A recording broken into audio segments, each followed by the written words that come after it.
சங்கீதம் 107:43 கடைசி வார்த்தை என்ன சொல்கிறது பாருங்க. எல்லாரும் வாசிங்க, எல்லாரும் வாசிங்க.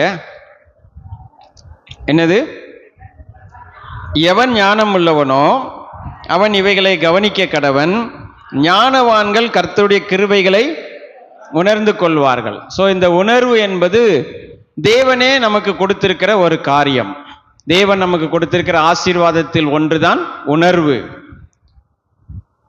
சரீரத்தில் உணர்வு இருக்கிறது, ஆத்மாவிலும் உணர்வு இருக்கிறது, அதுபோல ஆவியிலும் நமக்கு ஆண்டவர் உணர்வை வைத்திருக்கிறார். கவனிக்கிறீங்களா? கவனிங்க. சரீர உணர்ச்சி, சரீர உணர்ச்சி அது நமக்கு தேவன் கொடுத்ததான். நம்முடைய நன்மைக்காக அவர் என்ன செஞ்சிருக்கிறார்? கொடுத்திருக்கிறார். எல்லாம் நம்மால உணர முடியும். நம்மால சில காரியங்களை உணர முடிகிறது இல்லையா? வெப்பத்தை உணர முடிகிறது. இப்படி சுவாசிக்கிறோம், சுவாசத்தில் வருகிறதான தேவையில்லாத இப்போ கேஸ் சிலிண்டர்லாம் ஒரு ஸ்மெல்லு கொடுத்துருக்குறான். கேஸ் லீக் ஆனால் அதை நம்ம கண்டுபிடிக்கிறதுக்காகவே கொடுத்துருக்குறோம். முன்னாடி அப்படி கிடையாது, கேஸ் லீக் ஆனால் தெரியாது பழைய காலத்து சிலிண்டரில். இப்போ யோசனை பண்ணி என்ன கொடுத்துருக்குறான்? கேஸ் லீக் ஆனால் ஒரு பேட் ஸ்மெல் அடிக்கும். அப்போ அதை உணர்கிறோம். அது சரீர உணர்ச்சி. அது நன்மைக்காக கொடுக்கப்பட்டிருக்கிறது சரீர உணர்வு இல்லைங்களா? அதை உணராமல் இருந்தோம்னா என்ன ஆகும்? சிந்தனை பண்ணி பாருங்க இல்லைங்களா? அதுபோல மனிதன் ஆவியாகவும் ஆத்துமாகவும் சரீரமாக இருக்கிறான். இது சரீர உணர்ச்சி. இங்கே சொல்லப்பட்டிருக்கிறது கிருபைகளை உணர்ந்து கொள்வது ஞானவான்கள். ஞானவான்கள் என்று சொல்லப்பட்டிருக்கிறது. இதை குறித்து கடந்த வாரம் நம்ம பார்க்கும்போது சங்கீதம் 90 நம்ம பார்த்தோம். 12ஆம் வசனத்தில் ஞான இருதயம் உள்ளவர்கள். என்ன இருதயம் உள்ளவர்கள்?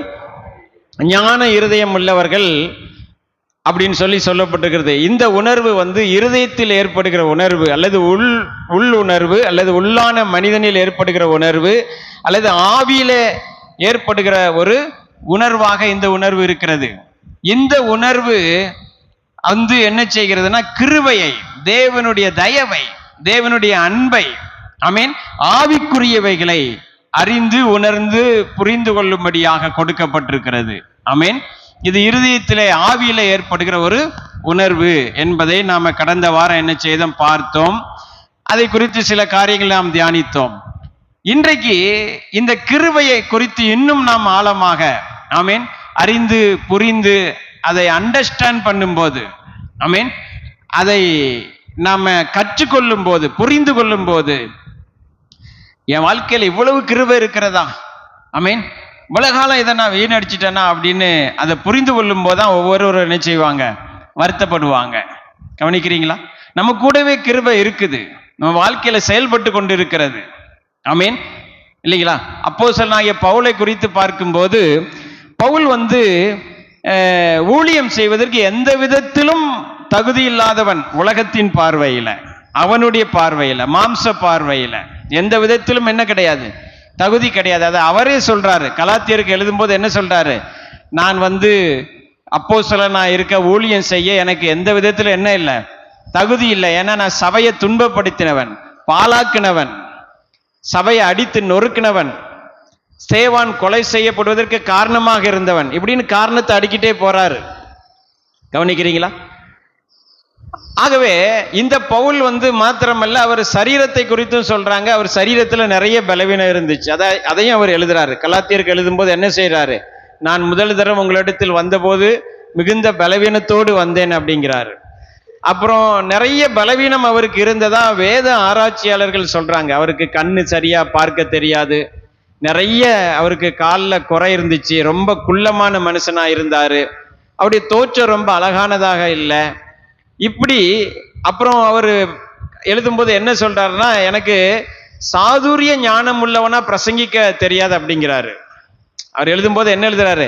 எனக்கு பிரசங்கம் பண்ணவும் தெரியாது அப்படிங்கிறாரு இல்லையா? இப்ப நம்மளே மாதிரி எனக்கு அருமையான தேவ பிள்ளைகளே அப்படின்னு என்ன செய்ய மாட்டார்? அவருக்கு பேச தெரியாது, பிரசங்கம் பண்ண அவருக்கு வராது. இப்படி அவர் மைனஸ எழுதிட்டே போறாரு.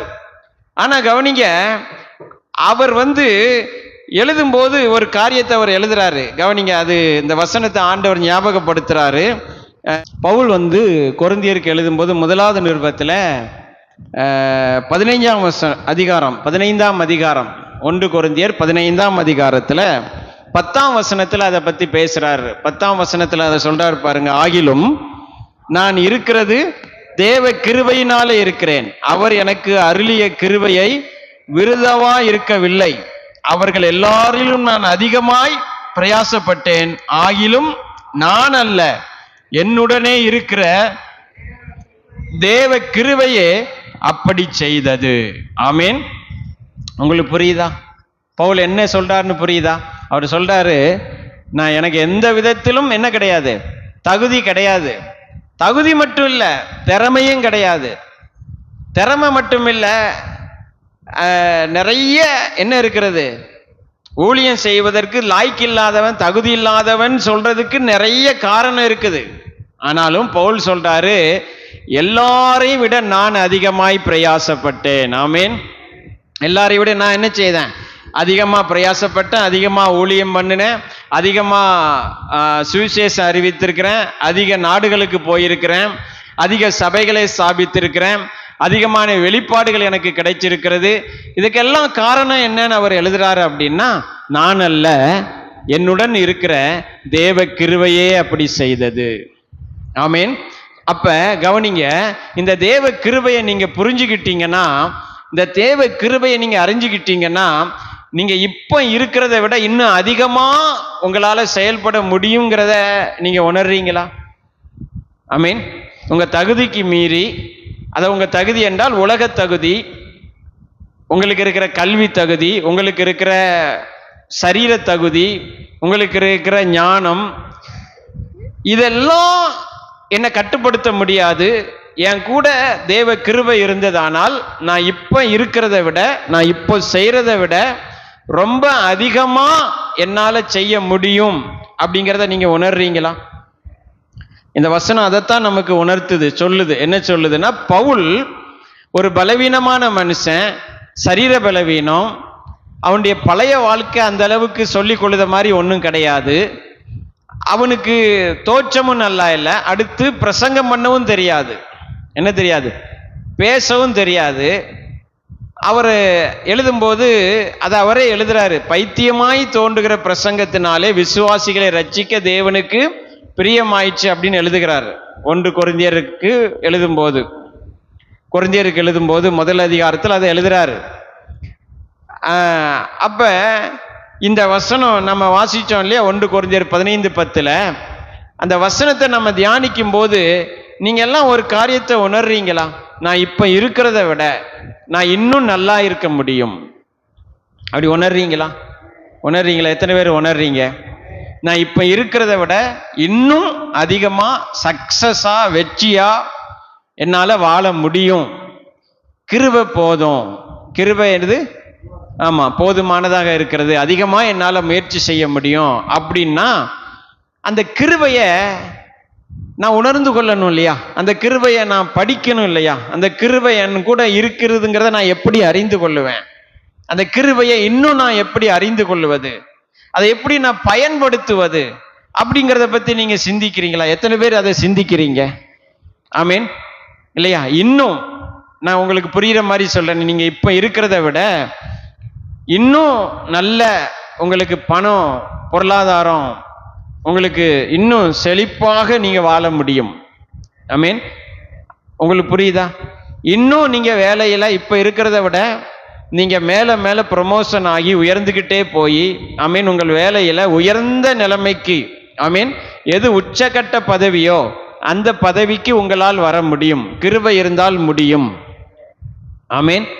கவனிக்கிறீங்களா? நீங்க இப்போ ஊழியம் செய்யறத விட, ஆமீன், நீங்க அதிகமா ஊழியம் செய்து இன்னும் நிறைய ஆத்துமாக்களை ஆதாயம் பண்ணி சபைகளை ஸ்தாபித்து, ஆமீன், நீங்க இன்னும் அதிகமாக தேவனுக்காக செயல்பட முடியும் அப்படிங்கிறத நீங்க புரிந்து கொண்டீர்களே ஆனால், அறிந்து கொண்டீர்களே ஆனால், ஆமீன், அந்த கிருபை அதுதான் அதற்கு அவசியம் என்பதையும் நீங்கள் அறிந்து கொண்டீர்களே ஆனால், இந்த கிருபையை நான் எப்படி பெற்றுக்கொள்வது? ஆமீன். இந்த கிருபை எப்படிப்பட்டது, என் கூட இருக்குது அப்படிங்கிறத நீங்க அதை இன்னும் கற்றுக்கொள்ளணும்னு உங்களுக்கு ஆர்வம் உண்டாகுமா, உண்டாகாதா? ஏதாவது சொல்லுங்களேன், ஆமைன்னு சொல்லுங்க. உண்டாகுமா உண்டாகாதா? ஆமீன். உண்டாகும் இல்லையா? இப்போ ஒரு இடத்துல போய் என் பிள்ளைய படிக்க வச்சா இந்த ஸ்கூலை விட அந்த ஸ்கூலில் நிறைய மார்க் எடுப்பான்னா நம்ம போய் படிக்க வைக்கிறோம் இல்லையா? அங்கே ஆனால் ஃபீஸு கூடுதல் 1000நாலும் கூடுதல் 2000நாலும் நம்ம போய் என்ன செய்கிறோம்? படிக்க வைக்கிறோம். ஏன்?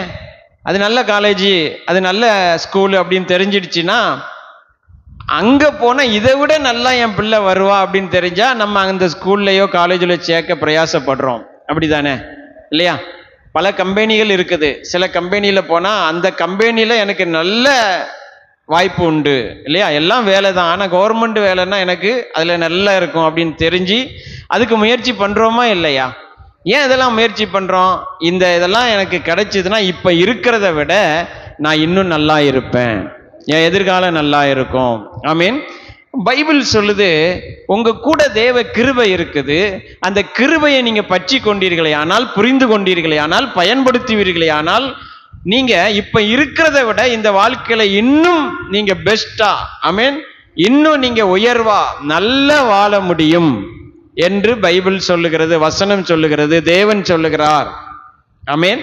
அப்படியானால் இந்த கிருபையை நீங்க இன்னும் நல்ல அறிந்து கொள்ள வேண்டும் என்று நீங்க விரும்புவீர்களா, மாட்டீர்களா? ஆமீன். அதைத்தான் நம்ம பார்த்துட்டு இருக்கிறோம். ஆகவே தேவ கிருபையை பவுல் பயன்படுத்தினார், நானும் பயன்படுத்துவேன். எல்லாரும் சொல்லுங்க, தேவ கிருபையை அப்போஸ்தலனாகிய பவுல் பயன்படுத்தினார், நானும் பயன்படுத்துவேன். நிறைய பைபிள்ல சொல்லப்பட்டிருக்கிற தேவ மனிதர்கள் கிருபையை பயன்படுத்தினாங்க, புரிந்து கொண்டாங்க, உணர்ந்து கொண்டாங்க. தங்கள் வாழ்க்கையை சக்சஸ் ஆக்குவதற்கு கிருபை என்ன செஞ்சாங்க? அதை பயன்படுத்தி கொண்டார்கள். ஆமீன். ஸோ அந்த கிருபையை பற்றி நான் இன்னும் அறிந்து கொள்ளணும் அப்படின்னு நம்ம நம்முடைய வாஞ்சை அதன் மேலே செலுத்தி, விருப்பத்தை அதன் மேலே செலுத்தி நாம் அதை கற்றுக்கொள்ள வேண்டும். ஆமீன். ஸோ அதன் தொடர்ச்சியாக தான் இன்றைக்கு நம்ம என்ன பார்க்கிறோம் அப்படின்னா, பார்க்க போகிறோம் அப்படின்னா, இன்றைக்கு அப்போஸ்தலர் நடபடிகளின் புஸ்தகம் 10ஆம் அதிகாரம், அப்போஸ்தலர் நடபடிகளின் புஸ்தகத்திலே 10ஆம் அதிகாரம்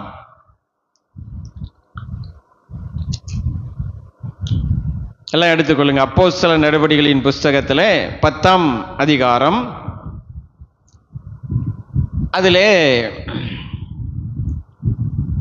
தேவ மனிதன் என்று சொல்லப்பட்ட ஒருவர், அதில் அவருடைய வாழ்க்கையை அங்கே வேதம் பதிவிடுகிறது. கொர்நேலியு, அவர் பேரு கொர்நேலியு. அப்போஸ்தலர் 10ஆம் அதிகாரத்தில் வசனம் 1ஐயும் 2ஐயும் நாம் வாசிப்போம். இத்தாலிய பட்டாளம் எனப்பட்ட பட்டாளத்திலே 100க்கு அதிபதியாகிய கொர்நேலி என்னும் பெயர் கொண்ட ஒரு மனுஷன் செசரியா பட்டணத்தில் இருந்தான். அவன் தேவ பக்தியுள்ளவனும் தன் வீட்டார் அனைவரோடும் தேவனுக்கு பயந்தவனுமாயிருந்து ஜனங்களுக்கு மிகுந்த தர்மங்களை செய்து எப்பொழுதும் தேவனை நோக்கி ஜெபம் பண்ணி கொண்டு இருந்தான். இந்த கொர்நேலியோ, அவனை குறித்து பைபிள் விளக்கம் கொடுக்குது. அவன் எப்படிப்பட்டவன்? 4 விஷயத்தை பைபிள் சொல்லுது. அப்போஸ்தலர் 10:2 முதல்ல அவனை குறித்து வேதம் என்ன சொல்கிறது? அவன் தேவ பக்தி உள்ளவன். அவன் யாரு? தேவ பக்தி உள்ளவன். 2வது தேவனுக்கு பயந்தவனுமாய் இருந்து, 2வது அவன் யாரு? தேவனுக்கு பயப்படுகிறவன். 3வது ஜனங்களுக்கு மிகுந்த தர்மங்களை செய்து வந்தான். 3வது அவன் யாரு? தர்ம பிரபு. அவன் யாரு? ஆமா. 4வது எப்பொழுதும் தேவனை நோக்கி ஜெபம் பண்ணி கொண்டிருந்தான். 4 காரியம் அவனை குறித்து பைபிள் சொல்லுது. தேவ பக்தி உள்ளவன், தேவனுக்கு பயப்படுகிறவன், மிகுந்த தர்மம் செய்கிறவன், எப்பொழுதும் ஜெபம் பண்ணுகிறவன். எப்பொழுதும் ஜெபம் பண்ணுகிறவன். இந்த கொர்நேலியுவுக்கு ஒரு பிரச்சனை இருந்துச்சு. ஆனா இந்த கொர்நேலியுவுக்கு ஒரு பிரச்சனை இருந்துச்சு. அது என்ன பிரச்சனை? அந்த கொர்நேலியு அதை எப்படி அவன் வாழ்க்கையில சரி செய்தான், எப்படி அவன் இன்னும் தன் வாழ்க்கையில ஆசீர்வாதமாக மாறினான், அவனுடைய வாழ்க்கையில தேவ கிருபை எப்படி அவனை அடுத்த கட்டத்துக்கு கொண்டு சென்றது அப்படிங்கிறத நம்ம பார்க்க போகிறோம். கவனிக்கிறீங்களா? இவன் ஒரு நாள் ஜெபம் பண்ணி கொண்டிருக்கும் போது இவனுக்கு தேவ தூதன் தோன்றுகிறார். கவனிக்கிறீங்களா? இவன் ஒரு நாள் நீங்க அப்படியே வாசிச்சீங்கன்னா தொடர்ந்து அப்போஸ்தலர் 10ஆம் அதிகாரத்துல கவனிங்க, 30ஆம் வசனம் என்ன சொல்லுகிறது பாருங்க. 30ஆம் வசனத்துல கொர்நேலியு சொல்லுகிறார், அதற்கு கொர்நேலியு 4 நாளைக்கு முன்னே இந்நேரத்திலே நான் உபவாசித்து, அடுத்து பாருங்க அவன் என்ன செய்கிறான்? உபவாசம் இருக்கிறான் இல்லையா? கவனிக்கிறீங்களா? கொர்நேலியு பத்தி என்னதான் பைபிள் சொல்லுது பாருங்க. அவன் என்ன சொல்றான்? வாசிங்க 30ஆம் வசனம். 4 நாளைக்கு முன்னே என் நேரத்தில் நான் உபவாசித்து 9ஆம் மணி நேரத்தில் என் வீட்டிலே ஜெபம் பண்ணி கொண்டிருந்தேன். எங்க ஜெபம் பண்ணிட்டு இருந்தான்? வீட்டிலே. நம்ம என்ன நினைக்கிறோம்? ஜெபம் பண்ணக்கூடிய இடம் சபை இல்லையா? வீடு என்பது என்னது? வீடு என்பது என்ன? சமைக்க, தூங்க, அப்புறம் சொல்லுங்க, வேற மற்ற காரியங்கள்லாம் செய்வதற்கு வீடு அப்படின்னு நினைக்கிறோம். இவன் நூற்றுக்கு அதிபதினா உங்களுக்கு தெரியுதா?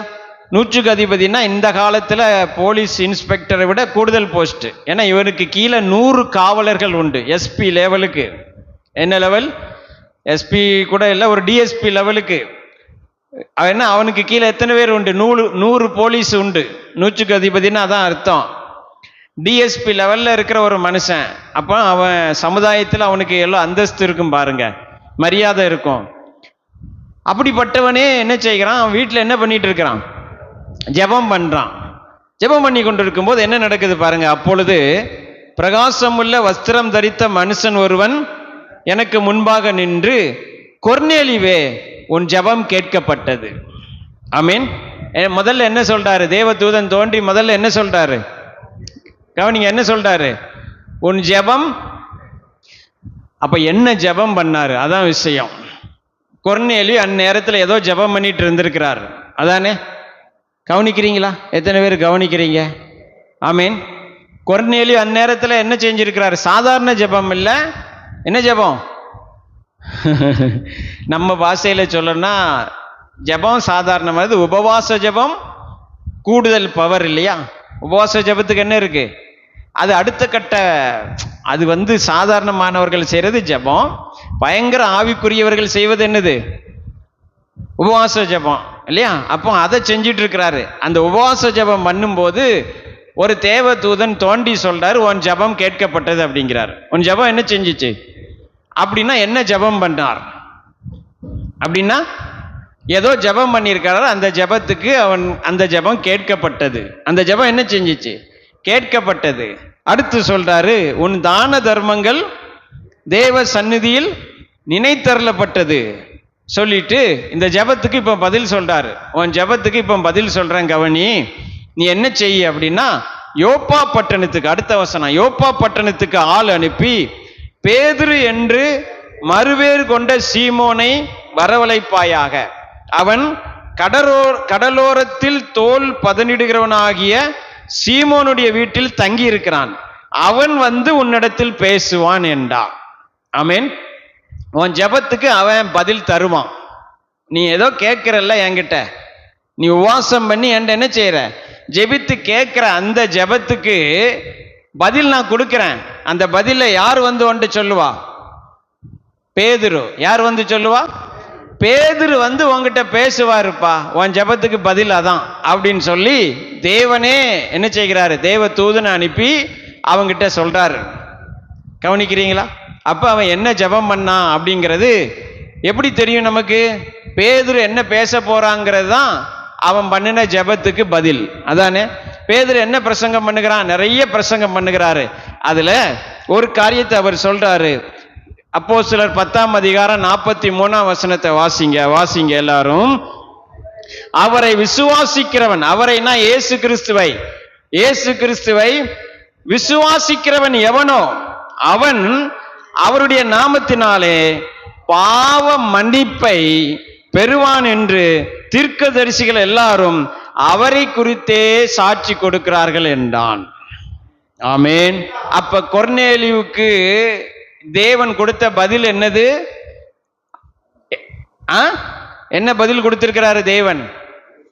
அவரை விசுவாசி, உனக்கு பாவ மன்னிப்பு கிடைக்கும். அதான் பதில். அப்ப அவன் என்ன ஜெபம் பண்ணியிருக்கிறான்? அவன் என்ன ஜெபம் பண்ணியிருக்கிறான் சொல்லுங்க? என்னங்க ஜெபம் பண்ணியிருக்கிறான்? அவனுக்கு பாவ மன்னிப்பை பத்தி பேசுறாருன்னா அவன் ஜெபம் பண்ணும் போது நான் ஆண்டவர் வந்து சொன்னாரு, உன் ஜெபம் கேட்கப்பட்டது, உன் ஜெபம். அப்படின்னா இதுல ரெண்டு விஷயத்தை சிந்திக்கலாம். ஒண்ணு வந்து கொர்நேலியுக்கு ஏதோ அந்தரங்க பாவம் இருந்திருக்கிறது, சிந்திக்கலாம் இல்லையா? கொர்நேலியுக்கு என்ன இருந்திருக்கிறது சொல்லுங்களேன்? இருக்கலாமா, இருந்திருக்க கூடாதா? எங்க வெளியில அவன் நல்லவங்க, வெளியில தேவபக்தி உள்ளவங்க, வெளியில தான தர்மங்களை செய்யறாங்க, வெளியில எந்நேரமும் ஜபந்தான், எந்நேரமும் உபவாசம் தான், எந்நேரம் சோத்திர பலி தான், எந்நேரமும் என்னதான் துதி பலி தான், ஆராதனை தான், உபவாசம் தான். இந்த கூட்டமா நான் வர்றேன், பைபிளை தூக்கிட்டு ஓட ஓட அங்கேயா வர்றேன், எங்க பஸ் பிடிச்சி போகணுமா வர்றேன், ட்ரெயின் பிடிச்சி போகவா அங்கேயும் வர்றேன், இந்த மாவட்டத்தை விட்டு இன்னொரு மாவட்டமா, ஏன் இந்த மாநிலத்தை விட்டு இன்னொரு மாநிலமா, தெலுங்கானாவை தாண்டி ஒரிசால ஜெபம் நடக்குதா அங்கேயும் நான் போக தயார். அங்கேயும் நான் என்ன செய்ய? ஒரு கூட்டம் விட மாட்டாரு. யாரு? கொர்நேலியு. கவனிக்கிறீங்களா? ஒரு கூட்டம் விட மாட்டாரு. ஒரு கவரை நீட்டிடக்கூடாது காணிக்க வைக்கணும், உடனே முதல்ல காணிக்க கொடுத்துருவாரு. தர்மம், தான தர்மம். வள்ளல் பிரபு. கவனிக்கிறீங்களா? வள்ளல் பிரபு. எந்நேரமும் என்னதான் தேவ பக்தி, தேவ பயம். ஆனா கவனிங்க, அவன் ஜெபம் பண்ணியிருக்கான், எனக்கு பாவ மன்னிப்பு வேணும்னு. அவன் என்ன ஜெபம் பண்ணியிருக்கான்? எனக்கு என்ன வேணும்? பாவ மன்னிப்பு வேணும் ஆண்டவரேன்னு ஜெபம் பண்ணியிருக்கிறான். ஆண்டவர் சொல்றாரு, நீ செய்யறதெல்லாம் உன்னை ரட்சிக்காது. கவனிக்கிறீங்களா? நீ செய்யற தானம் தர்மமோ, நீ செய்யற ஜெபமோ, நீ செய்யற உபவாசமோ, நீ தேவ பக்திய வாழ்கிற இந்த வாழ்க்கையோ, நீ நினைச்சிட்டு இருக்கல இதுதான் தெய்வ பயம் என்று, அந்த தெய்வ பயம் நிறைந்த வாழ்க்கையோ உன்னை ரட்சிக்க போவது இல்லை. இவைகள் எல்லாம் இயேசு சிந்தின இரத்தத்திற்கு ஈடு ஆகாது. உணர்றீங்களா? எத்தனை பேர் உணர்றீங்க? மனுஷன் செய்கிற எந்த ஒரு மிகப்பெரிய செயலும் இயேசுவின் சிலுவைக்கும் அவர் சிந்தின இரத்தத்துக்கும் அவருடைய மரணத்துக்கும் அளவும் கூட ஈடாகாது. ஆமேன். ஏன் இதை உங்களுக்கு சொல்றேன்னு புரியுதா? கிருபைக்கு ஆண்டவர் கொடுக்கிற ஒரு விளக்கம் இதுல இருந்து நீங்க பாருங்க, இந்த கிருபையை நீங்க புரிந்து கொள்ள முடியும். ஆமேன். மனுஷன் நிலவுக்கு அங்க போய் ஏதாவது செஞ்சா கூட, ஆமீன், மனுஷன் என்ன வேணாலும் செய்யலாங்க.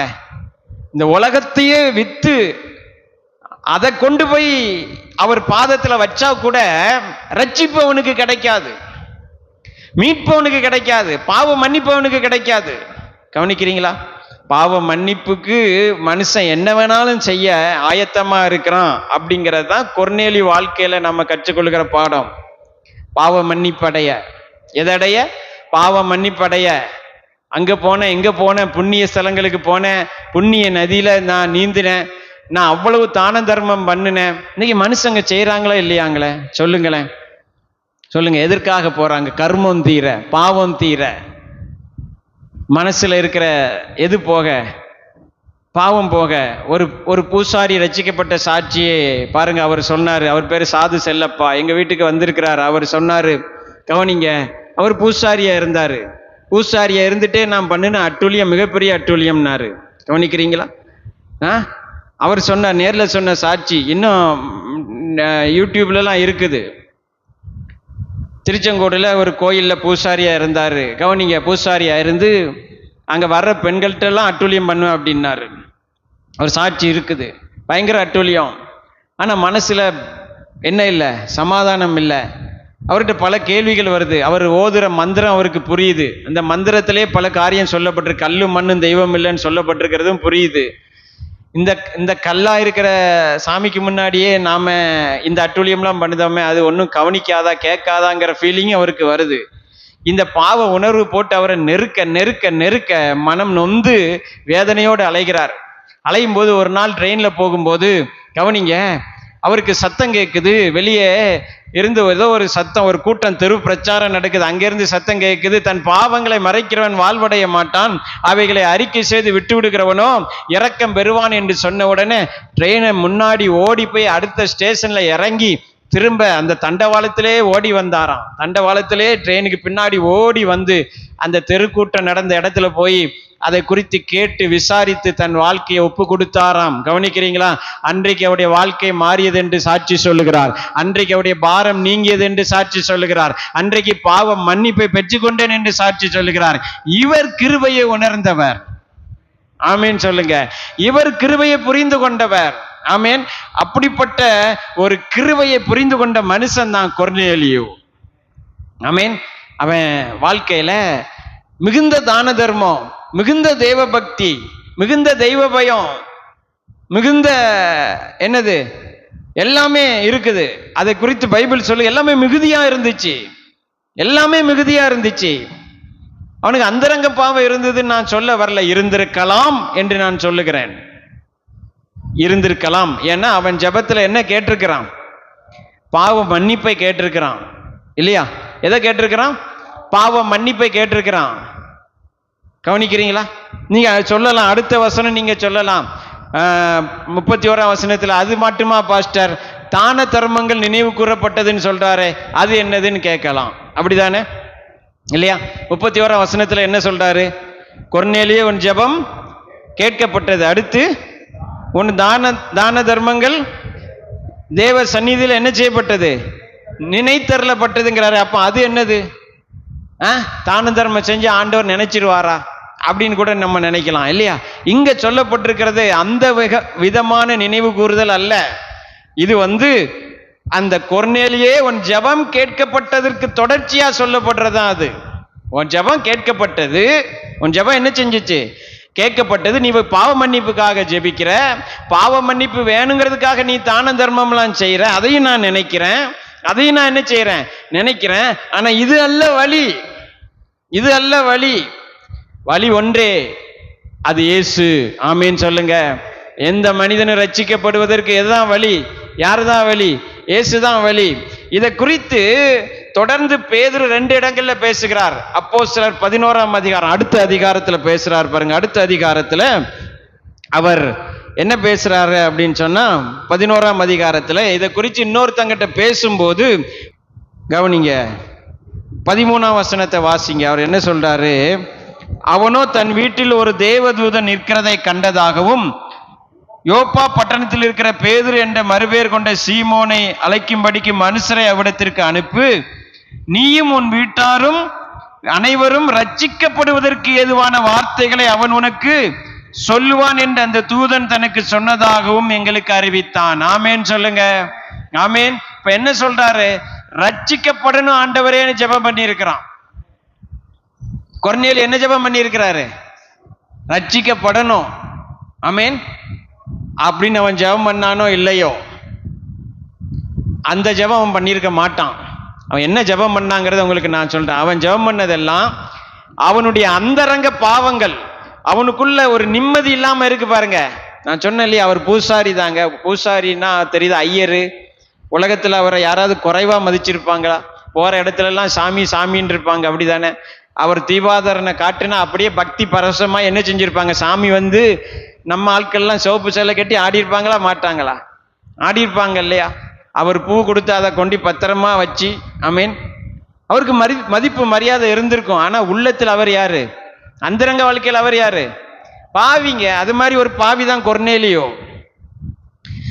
கொர்நேலியுவை பைபிள் பாவி என்று சொல்லுகிறது. கொர்நேலியு பைபிள் எப்படி சொல்லுகிறது? பாவி என்றுதான் வேதம் சொல்லுகிறது. 2 விதத்தில் அவன் பாவி. ஒன்னு, மனுஷனா பிறந்தாலே அவன் எதுல தான் பிறக்கிறான்? பாவத்துல தான் பிறக்கிறான். அவன் எவ்வளவு தான தர்மம் செஞ்சாலும், எவ்வளவு பக்தியா வாழ்ந்தாலும் மனுஷன் யாரு தான்? இயேசு இல்லைன்னா யாரு? இயேசுவை ஏற்றுக்கொள்ளலைன்னா மனுஷன் யாரு? பாவி தாங்க. அதை பைபிள் தெளிவாக சொல்லுகிறது. ஆமேன். ரட்சிக்கப்படுவதற்கு வேதம் சொல்லுகிறது. அப்போஸ்தலர் 4:12 அவருடைய நாமமே அல்லாமல் வானத்தின் கீழே பூமி எங்கும் வேறொரு நாமம் கொடுக்கப்படவில்லை. ஆமீன். அப்ப கொர்நேலியுடைய அந்தரங்க வாழ்க்கை, பாவ வாழ்க்கை, அல்லது அவனுக்குள்ள இருந்த ஏதோ சமாதானம் இல்லாமல் அவனை கெடுத்து அவனை நிம்மதியற்றி போய், ஆண்டவரே எனக்கு பாவ மன்னிப்பு வேணும், நான் நிறைய தேவ பக்தி செய்யறேன், தர்மம் செய்யறேன்னு சொன்ன உடனே ஆண்டவர் தேவதூதனை அனுப்பி சொல்றாரு, உன் ஜெபம் கேட்கப்பட்டது, உன் தான தர்மம் எல்லாம் எனக்கு நினைப்புக்கு வருது, ஆனா அது உதவாது, அது என்ன செய்யாது? உதவாது. உனக்கு பாவ மன்னிப்பு வேணும், உன் நெஞ்சு அழுத்துக்கிற அந்த பாவ பாரத்திலிருந்து நீ விடுதலை ஆகணும்னா முதல்ல நீ ரட்சிக்கப்படணும். ஆமேன். முதல்ல நீ என்ன செய்யணும்? ரட்சிக்கப்படணும். அதற்கு என்ன செய்யணும்? சோ அடுத்து அப்போஸ்தலர் 15ஆம் அதிகாரத்துல திரும்ப இதை பத்தி பேசுறார். அப்போஸ்தலர் 15ஆம் அதிகாரத்திற்கு வாங்க. 15ஆம் அதிகாரத்துல இப்ப இங்க ஒரு பிரச்சனை ஆரம்பிக்குது. என்ன பிரச்சனைன்னா நல்லா கவனிங்க. கொர்நேலியு ஒரு யூதன் இல்ல. கொர்நேலியு யாரு கிடையாது? யூதன் அல்ல. அப்போ யூதனுக்கு அல்லாத ஒருத்தனுக்கு நீ எப்படி ஞானஸ்தானம் கொடுக்கலாம் அப்படிங்கிற பிரச்சனை கிளம்புது. கிளம்பும் போது பேதுரு இங்க விளக்கம் கொடுக்கிறாரு. பேதுரு என்ன செய்யறாரு? அதான் அப்போஸ்தலர் 11ஆம் அதிகாரம். அப்போஸ்தலர் 15ல என்ன பிரச்சனைன்னா, பவுலும் பர்னபாவும் நிறைய இடங்கள்ல ஊழியம் பண்றாங்க. அதெல்லாம் யூதர்கள் அல்லாதவர்கள் மத்தியில. அப்ப யூதர்கள் அல்லாதவங்களுக்கு சில நியாயப்பிரமாணத்தை கற்பிக்கணும், மோசையின் ஆகமங்களை கற்பிக்கணும் அப்படிங்கிற பிரச்சனைய சிலர் எழுப்புறாங்க. எழுப்பும் போது பவுலும் பர்னபாவும் அங்க இருக்கிற அப்போஸ்தலர்கள் எல்லாம் கூட்டி வச்சு பேசுறாங்க. பேசும்போது பேதுரு எழுந்து இப்போ அவர் கொர்நேலியு வீட்டுல நடந்தத சொல்லி இப்ப பேச ஆரம்பிக்கிறாரு. அப்ப என்ன பேசுறாரு பாருங்க, கவனிங்க. அப்போஸ்தலர் 15ஆம் அதிகாரத்துல 6ஆம் வசனத்திலிருந்து வாசிப்போம். அப்போஸ்தலரும் மூப்பரும் இந்த காரியத்தை குறித்து ஆலோசனை பண்ணும்படி கூடினார்கள். மிகுந்த தர்க்கம் உண்டான போது பேதுரு எழுந்து அவர்களை நோக்கி, சகோதரரே, நீங்கள் அறிந்திருக்கிறபடி புறஜாதியார் என்னுடைய வாயினாலே சுவிசேஷ வசனத்தை கேட்டு, எதை கேட்டு சத்தமா சொல்லுங்க. என்ன அப்ப பேதுரு என்ன பிரசங்கம் பண்ணி இருக்கிறாரு? சுவிசேஷத்தை பிரசங்கம் பண்ணியிருக்கிறார். எங்க? கொர்நேலியுக்கும் அவனுடைய வீட்டாருக்கும் எதை பிரசங்கம் பண்ணியிருக்கிறாரு? சுவிசேஷத்தை. வாசிங்க தொடர்ந்து. சுவிசேஷ வசனத்தை கேட்டு விசுவாசிக்கும்படி. அதை கவனிங்க, நல்லா கவனிங்க. ஒரு காரியத்தை சொல்றேன். சுவிசேஷத்தை நீங்க பிரசங்கம் பண்ணினா எங்கேயுமே என்ன உண்டாகும்? ரட்சிப்பு உண்டாகும். ரட்சிப்பு உண்டாவதற்கு முன்னாடி எது தேவை? விசுவாசம் தேவை. எது தேவை? விசுவாசம் தேவை. அப்படின்னா பாஸ்டர் நீங்க கேட்கலாம், சுவிசேஷம் தான் ஓயாம பிரசங்கிக்கிறோம், அப்ப ஏன் ரட்சிப்பு வரல அப்படின்னா, நீங்க பிரசங்கிக்கிறது சுவிசேஷமே அல்ல. தேவன் உன்னை கொல்லுவாரு, இன்னைக்கு செத்தால் எங்க நரகத்துக்கு போவையா பரலோகத்துக்கு போவையா அப்படிங்கிறதெல்லாம் சுவிசேஷம் கிடையாது. தேவன் உன் கையை உடைப்பார், பாவியே துரோகியே அப்படின்னு பிரசங்கம் பண்றதெல்லாம் என்ன கிடையாது? என்ன கிடையாதுங்க? சுவிசேஷம் கிடையாது. சுவிசேஷம்னா என்ன? தேவனுடைய அன்பையும் கிருபையும் போதிப்பது தான் சுவிசேஷம். பவுல் அது அப்போஸ்தலர் 20:24 அழகாக எழுதுகிறார். கிருபையின் சுவிசேஷம் அப்படிங்கிறாரு. என்ன எழுதுகிறாரு? ஏங்க, சுவிசேஷம்னால எதை பத்தி பேசணும்?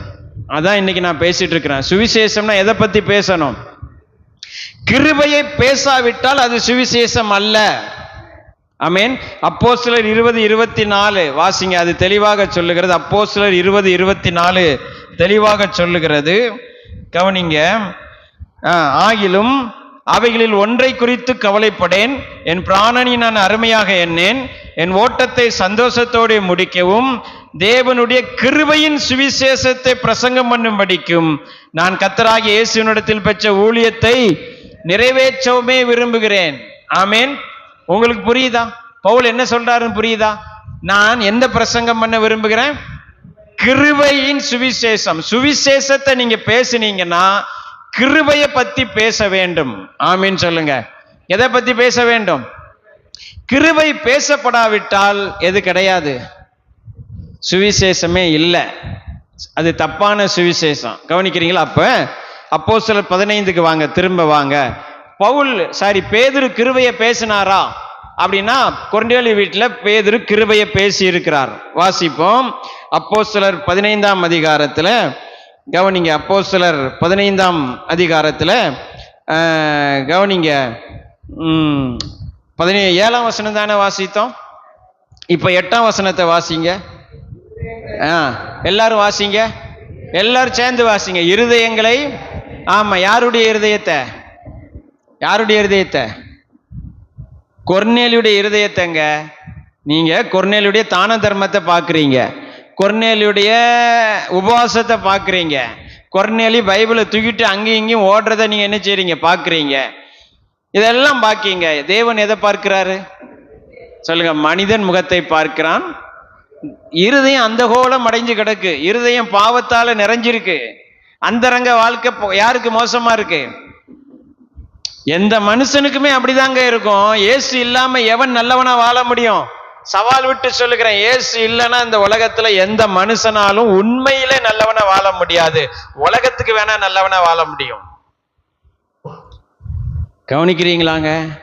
இயேசு இல்ல, இயேசு இல்லாம ஒருத்தன் நல்லவனா வாழுதான், தான தர்மம் பண்ணுதான், தேவபக்தியா வாழுதாம்னா அதுக்கு பின்னாடி வேற ஒரு நோக்கம் இருக்கும்.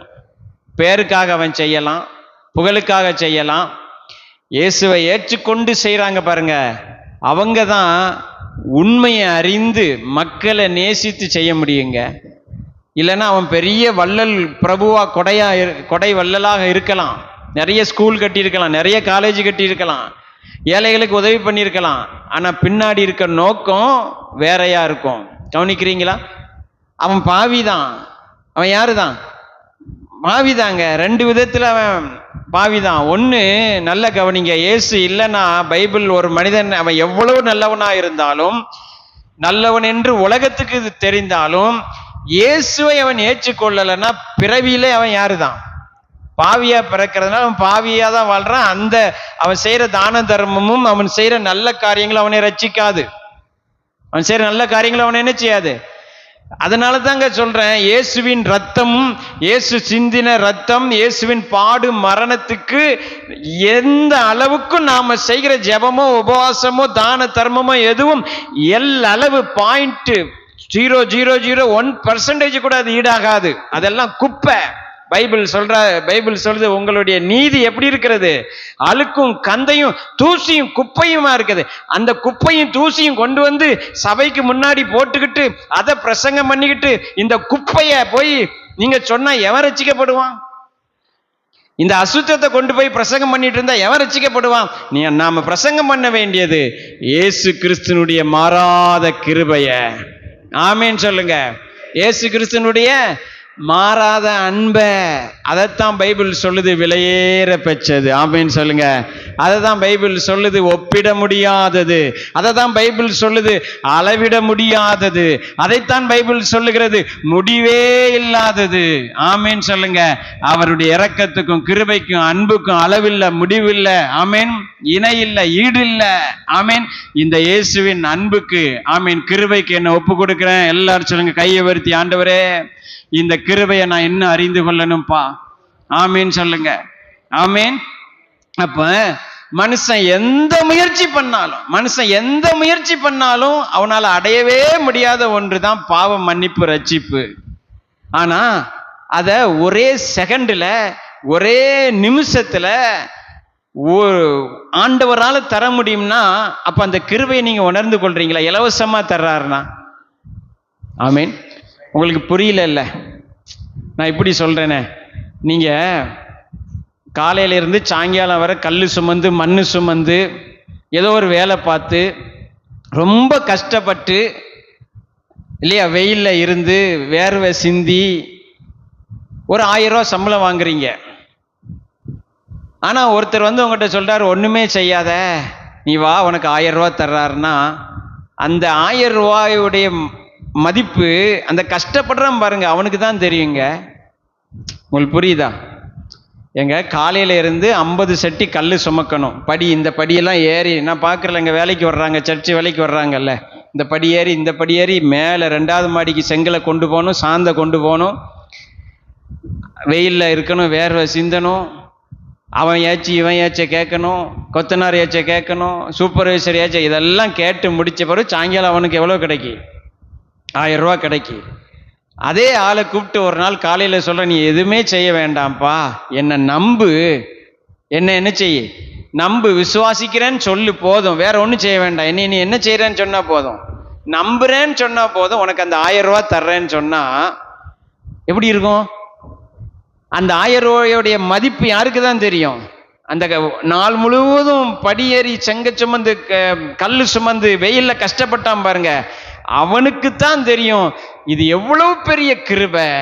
ஆமீன். இது எவ்வளவு பெரிய கிருபைங்கிறது அவனுக்கு தாங்க தெரியும். உண்மையா இல்லைங்களா?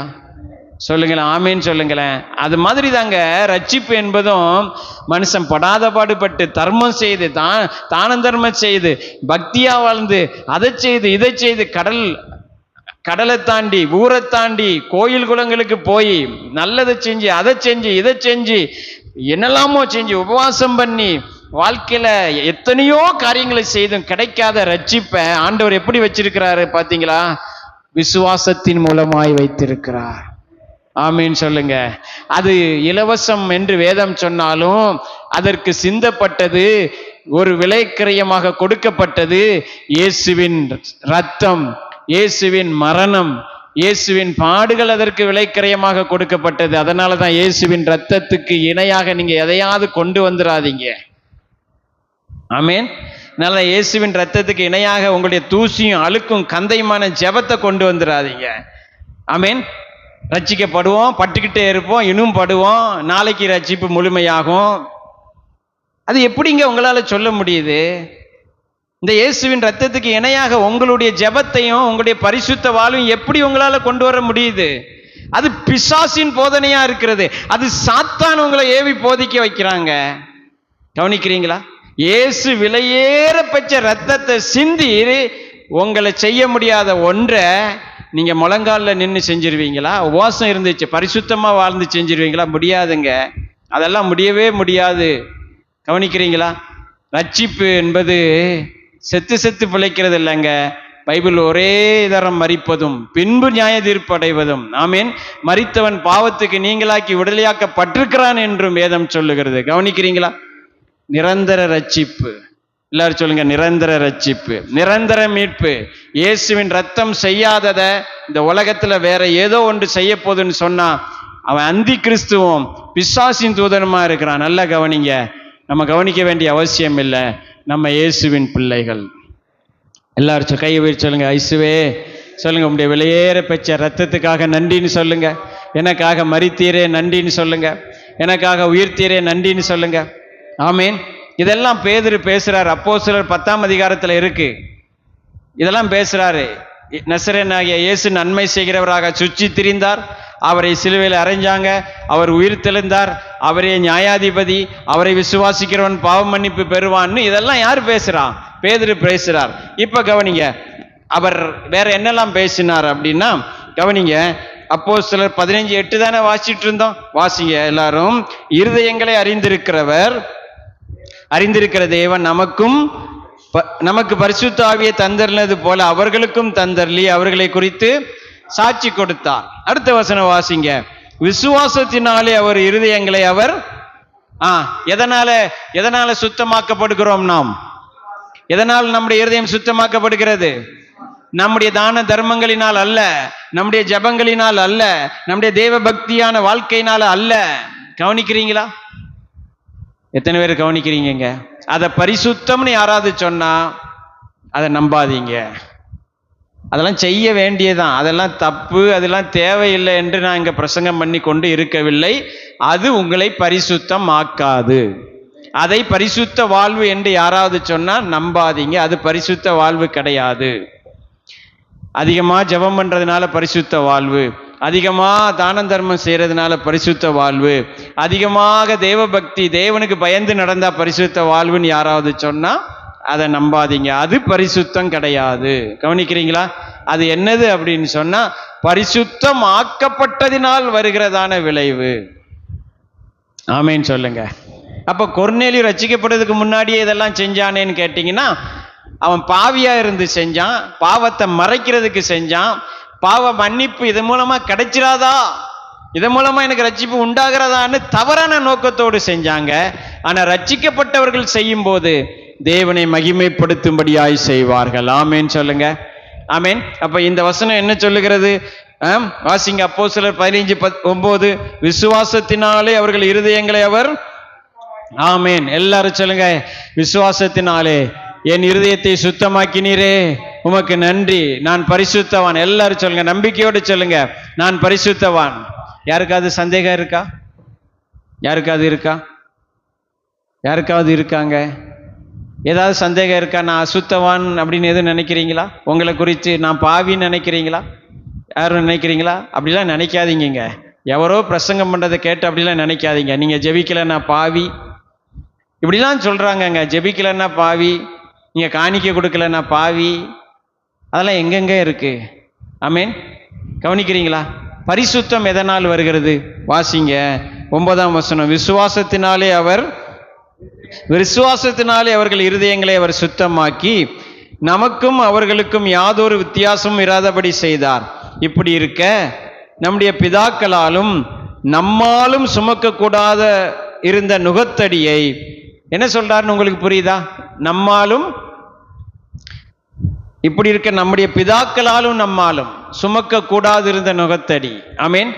அப்படின்னா என்னன்னு புரியுதா? அப்படின்னா நியாய பிரமாணத்தை பத்தி பேசுறார், 10 கட்டளைகளை பத்தி பேசுறார், இன்னும் பல கட்டளைகளை பத்தி பேசுகிறார். என்ன சொல்றாருன்னா, நம்மாலும் மட்டுமல்ல நம்முடைய பிதாக்கள்னா யாரு சொல்லுங்க? முன்னோர்கள்னா யாரு? அவங்களுக்கு பேர் இருக்குல்ல, சொல்லுங்க. தாத்தாக்கு பேர் இல்லையா? சொல்லுங்க. தாவீது தாத்தா, தானியேல் தாத்தா, சாமுவேல் தாத்தா, அப்படி சொல்லுங்க. தாத்தா பேர் என்னது? நம்முடைய முன்னோர்கள், நம்ம தாத்தா பேர் என்னது? தாத்தா பாட்டி பேர் இருக்குல்ல, எஸ்தர் பாட்டி, ரூத்து பாட்டி, அப்புறம் தெபரால் பாட்டி, இல்லைங்களா? அப்புறம் சாமுவேல் தாத்தா, யோபு தாத்தா, அப்புறம் வேற யாரு சொல்லுங்க? சாலமோன் தாத்தா, எசேக்கியேல் தாத்தா. இப்படிப்பட்ட நம்முடைய பிதாக்களாலே என்ன செய்ய முடியல? இதை செய்ய முடியல. அவங்களாலே என்ன ஆக முடியல? கற்பனைகளை கை கொண்டு, கட்டளைகளை கை கொண்டு பரிசுத்தவான் ஆக முடியல. தோற்று போனார்கள். அவங்க என்ன செஞ்சாங்க? கவனிக்கிறீங்களா? அவங்க என்ன செஞ்சாங்க? தோற்று போய் பாவியாய் பிறந்து பாவியாயே செத்தாங்க. நல்லா கவனிங்க.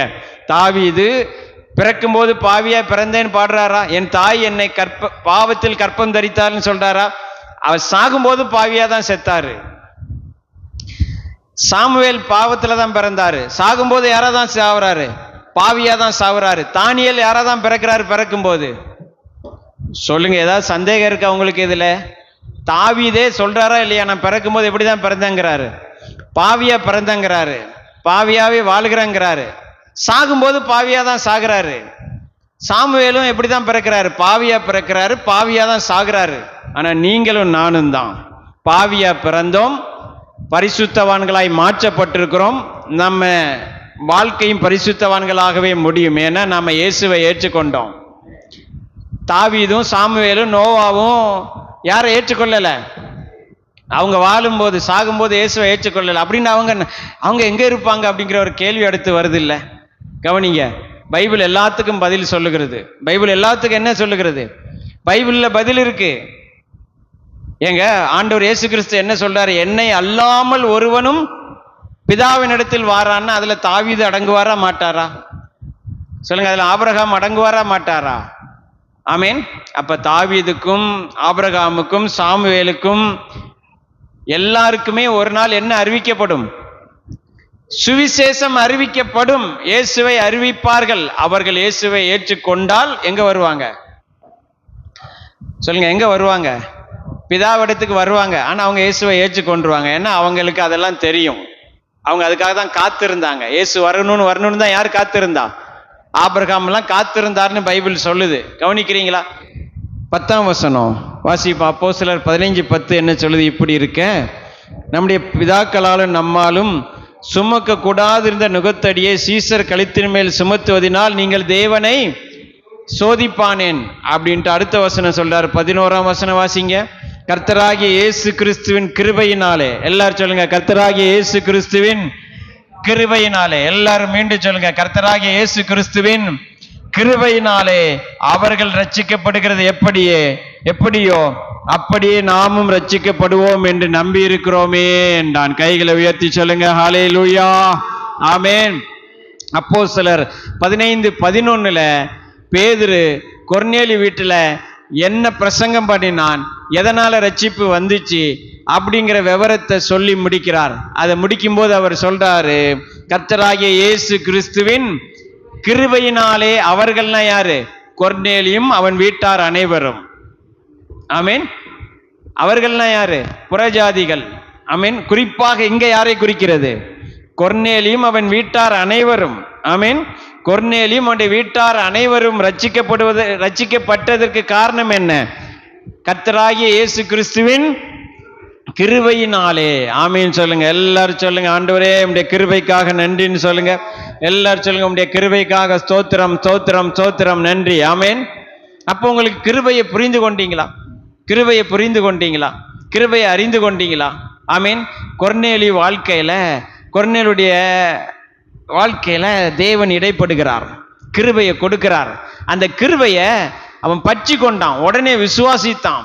பைபிள் சொல்லுகிறது, வசனத்தை அவங்க கேட்டுட்டு இருக்கும் போதே, வசனத்தை அவங்க என்ன செஞ்சாங்க? கேட்டுட்டு இருக்கும் போதே. அப்போஸ்தலர் 10:44 சொல்லுது, கேட்ட எல்லாரும் மேல யார் வந்து இறங்கினா? பரிசுத்த ஆவியானவர் இறங்கினார். ஏன் இறங்கினார்னா, அவங்க கேட்க கேட்க எப்படி கேட்டாங்க? விசுவாசத்தோடு கேட்டார்கள். ஆமீன் சொல்லுங்க. கேட்க கேட்க எப்படி கேட்டாங்க? விசுவாசித்தாங்க, கிருபையை உணர்ந்து கொண்டாங்க, கிருபையை புரிந்து கொண்டாங்க. அதான் சொன்னேன்ல, அந்த ஒரு வசனத்தை கேட்கும் போது பாருங்க, இத்தனை காலம் பிடித்திருந்த மனபாரம் நீங்கும் பாருங்க. ஆமீன். அதை உணர்ந்திருக்கீங்களா யாராவது? ஆமீன். அதான் நான் சொன்னேன்ல, அவர் ட்ரெயின்ல போகும்போதே பல மாசமா வருஷமா அவர் மனசை அமுத்திட்டு இருந்த ஒரு பாரம் அந்த வசனத்தை கேட்டோன்னு அவருக்கு என்ன செஞ்சிடுச்சு? நீங்கிடுச்சு. அதனாலதான் ட்ரெயின் எந்த ஸ்டேஷன் தெரியாம இறங்கி ஓடி தண்டவாளத்திலே ஓடி போய் அவர் என்ன செஞ்சிருக்கிறாரு? ஆமீன். இந்த வசனத்தை பிரசங்கத்தோட போய் பேசி ரட்சிக்கப்பட்டிருக்கிறார். ஆமீன். அது காரணம் என்ன தெரியுமா? அந்த வசனத்தை கேட்கும் போதே உள்ள ஒரு விடுதலை, அதான் பரிசுத்த ஆவியானவரும் கிரியை செய்கிறார். பரிசுத்த ஆவியானவர் கிரியை செய்யாம விடுதலை வராது. கவனிக்கிறீங்களா? எத்தனை பேர் கவனிக்கிறீங்க? ஆமீன். அப்ப இதுக்கு பேரு தான் கிருபை. இதுக்கு பேரு தான் என்னது? என்ன தெரியுமா? கிருபைனா என்னன்னு புரியுதா? கிருபைனா என்னன்னு உங்களுக்கு இன்னும் நீங்க புரியல, உணர்ந்து கொள்ள வேண்டும். ஆண்டவர் ஒரு மனுஷன் இயேசுவையும் அவருடைய ரத்தத்தையும் சுவிசேஷத்தையும் நம்பணுங்கிறதுக்காக ஆண்டவர் நிறைய காரியங்களை செய்கிறாரு. அதுல ஒண்ணுதான், சுவிசேஷத்தை பிரசங்கிக்கும் போதே பரிசுத்த ஆவியானவரும் இணைந்து அவங்க உள்ளத்துல கிரியை செய்து கொண்டே இருப்பார். ஆமீன். அதனால ஒரு காரியத்தை நீங்க உறுதிப்படுத்திக் கொள்ளுங்க, நீங்க எங்கெங்க போய் உண்மையான சுவிசேஷத்தை சொல்றீங்களோ அந்த இடத்துல பரிசுத்த ஆவியானவர் அவன் உள்ளத்துல கிரியை செய்வார். அதற்கு வசனம் இருக்குது. மன்னிக்கணும், 1 கொரிந்தியர் 12 நம்ம முடிப்போம். 1 கொரிந்தியர், அதுக்கு ஒரு வசனம் ஆதாரமாக 1 கொரிந்தியர் 12ஆம் அதிகாரத்துல கவனிங்க. 1 கொரிந்தியர் 12 3ஆம் வசனம் என்ன சொல்லுது பாருங்க, வாசிப்போம். ஆதலால் தேவனுடைய ஆவியினாலே பேசுகிற எவனும் இயேசுவை சபிக்கப்பட்டவர் என்று சொல்ல மாட்டான் என்றும், பரிசுத்த ஆவியினாலேயே அன்றி இயேசுவை கர்த்தர் என்று ஒருவனும் சொல்லக்கூடாது என்றும் உங்களுக்கு தெரிவிக்கிறேன். அப்படின்னா என்ன சொல்றாரு? புரியுதா உங்களுக்கு? நம்ம அப்போஸ்தலர் 15 வாசிச்சோம் இல்லையா? கர்த்தராகிய அப்படின்னு தான் ஆரம்பிக்கிறார். என்ன சொல்றாரு? கர்த்தராகிய இயேசு கிறிஸ்துவின் கிருபை. ஆமீன். அப்படின்னா என்னன்னா, இயேசுதான் கர்த்தர், ஜீசஸ் இஸ் லார்ட். இயேசுவே ஆண்டவர்னு போட்டிருக்கோமா? ஆக்சுவலா அது இயேசுவே கர்த்தர்னு தான் போடணும். இயேசுவே ஆண்டவர்னு பைபிள்ல வசனம் வராது, இயேசுவே கர்த்தர் தான் வரும். இது வழக்க சொல்லினாலும் அப்படி போட்டிருக்கோம். கவனிக்கிறீங்களா? எல்லா நாவுகளும் அறிக்கை பண்ணும். என்ன அறிக்கை பண்ணும்? இயேசுவே கர்த்தர் என்று. ஆமீன். இயேசுவே கர்த்தர். இயேசுவே யாரு? அவர்தான் என் கர்த்தர் என்று அவங்க எப்படி சொல்ல முடியும்? அப்படின்னா, இயேசுதான் என் ரட்சகர், இயேசுதான் என் தெய்வம், இயேசுதான் என் ஆண்டவர்னு ஒருத்தன் சொல்றார்னா பரிசுத்த ஆவியின் துணையின்றி அவன் சொல்ல முடியாது, அவன் சொல்லவும் கூடாதுன்னு அவர் சொல்றார். ஆமீன்.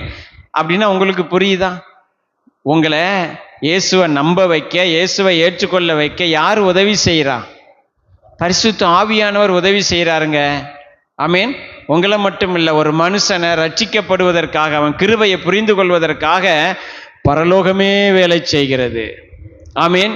நீங்க மெய்யான சுவிசேஷத்தை அறிவிக்கும் போது, இயேசுவின் அன்பை அறிவிக்கும் போது, இயேசுவின் ரத்தத்தை அறிவிக்கும் போது, அவருடைய கிருபையை குறித்து நீங்கள் பிரசங்கம் பண்ணும் போது, அதற்கு பின்னாடி தேவ தூதர்களின் கூட்டம், பரிசுத்த ஆவியானவர், பரலோகத்தின் அத்தனை பவர்ஃபுல்லும், ஆமீன், பலமும் உங்களுக்கு பின்னாக இருந்து வேலை செய்யும். ஆமீன்.